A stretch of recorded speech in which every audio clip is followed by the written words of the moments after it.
Anda bersama Brother Fai di channel Malam Mistik, sebuah rancangan audio dan video cerita seram dan mistik.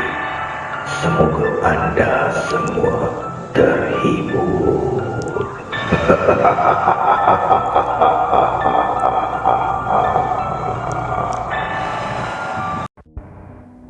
Para pendengar Malam Mistik, pada malam ini Brother Fai akan kongsikan kepada anda kisah yang datangnya daripada Umi Aira Akila. Kisah yang bertajuk Kisah Salina. Tengah malam itu, Salina tiba-tiba terjaga dari lena apabila merasa perutnya memulas-mulas. Aduh, apa pasal tiba-tiba sakit perut pula ni? Aduh.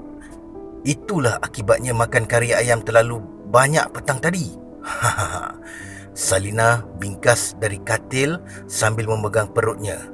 Dia terasa hendak ketandas. Farah yang tidur berdengkur di katil sebelah dikejutkan.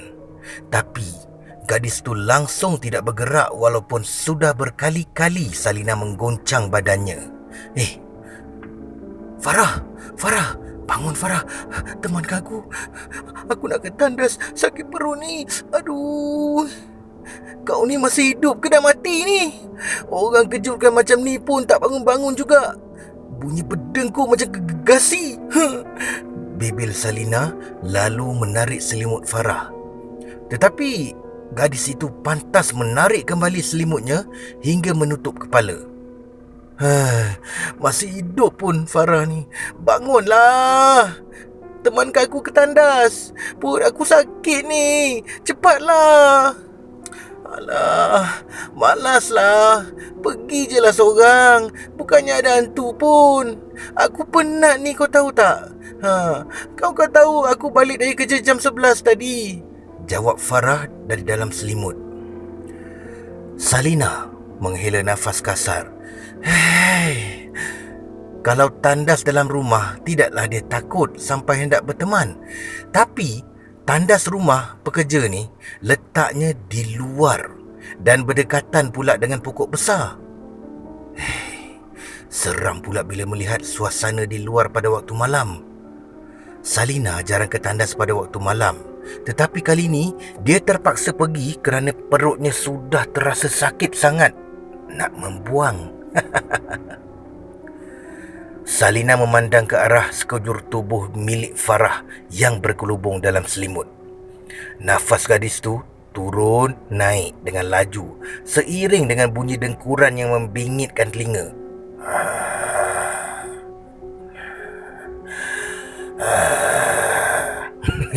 Agaknya macam tu lah kan. Penat sangatlah agaknya tu.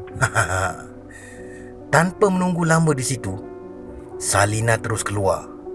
Walaupun suasana di luar terang benderang kerana disinari cahaya lampu, tetapi Salina tetap rasa seram apabila terpandang pada pokok besar di sebelah tandas. Seperti ada sesuatu saja yang sedang memerhatikannya dari atas pokok tu. Sambil berjalan, Salina merungut-rungut.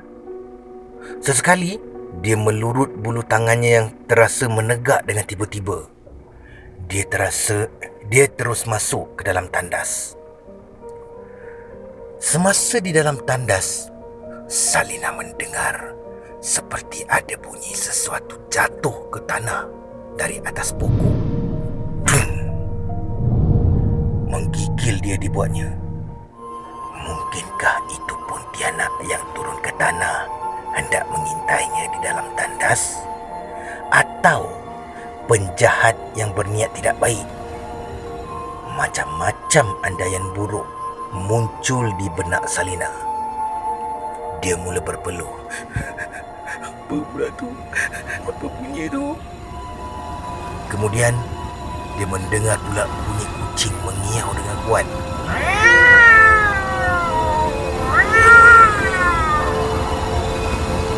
terlonjak Salina dibuatnya. Nasib baik dia sudah selesai membuang hajat. Selesai mencuci, Salina cepat-cepat membuka pintu.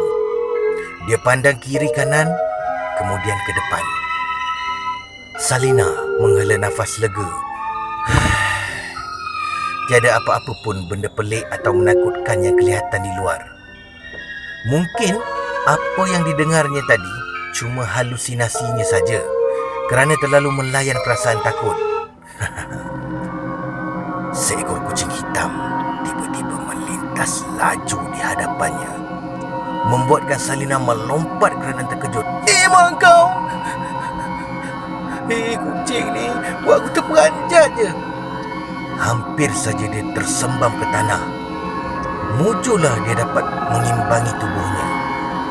Salina mengurut dadanya yang berdegup kencang sambil memerhati kucing hitam itu menghilang di sebalik belukar. Farah tu pun takkanlah tak boleh temankan aku sekejap je. Tak pasal-pasal aku ketakutan seorang diri.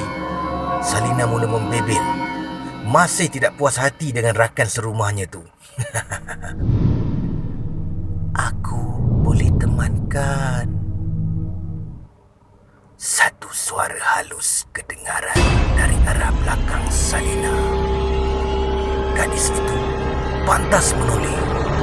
Sekujur tubuh berpakaian serba putih sedang berdiri di situ. Wajahnya pucat dengan biji mata putih keseluruhannya sedang memandang ke arah Salina. Rambutnya panjang, hampir mencecah ke tanah.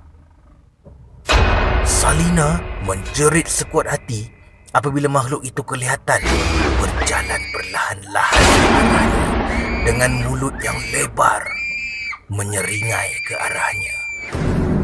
Tangan pula didepangkan seolah-olah hendak memeluk Salina.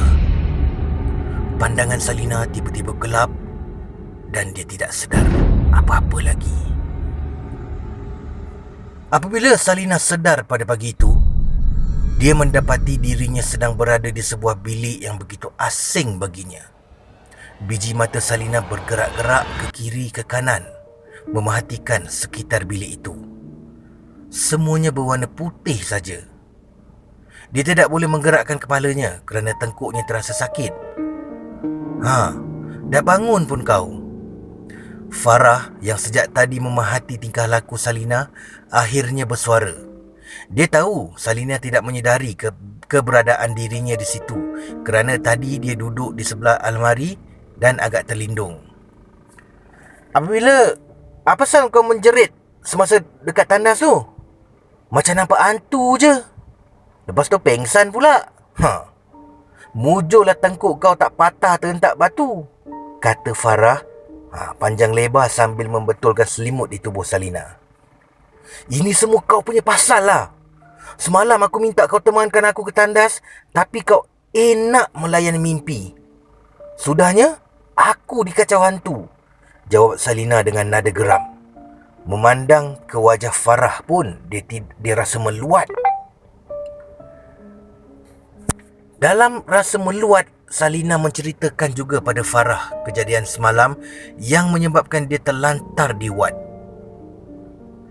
Farah menggaruk kepala yang tidak gatal sambil memandang ke arah Salina dengan dahi berkerut 1000. Biar betul budak ni. Semalam aku balik lewat tau. Jam 12.30 baru sampai rumah. Motosikal si Laila ni rosak di tengah jalan. Masa aku sampai, engkau membebel di luar rumah seorang-seorang. Bila aku tanya apa kau buat, kau berpaling tengok aku. Lepas tu kau menjerit macam nampak hantu. Lepas tu pengsan, ujar Farah. Salina mula menggigil macam orang kesejukan. Dipandangnya wajah Farah dengan muka ketakutan. Nafasnya turun naik dengan laju seperti baru saja lepas berlari. Dalam benaknya timbul persoalan. Siapa Farah yang tidur di katil sebelah semalam? Kalau benar Farah yang muncul semasa dia berada di depan tandas, kenapa dia menyerupai makhluk yang menakutkan sehingga membuatkan dia tidak sedarkan diri? kemudian, Salina pengsan lagi. Pengsan. Sekian. Terima kasih, Brother Fai. Peace.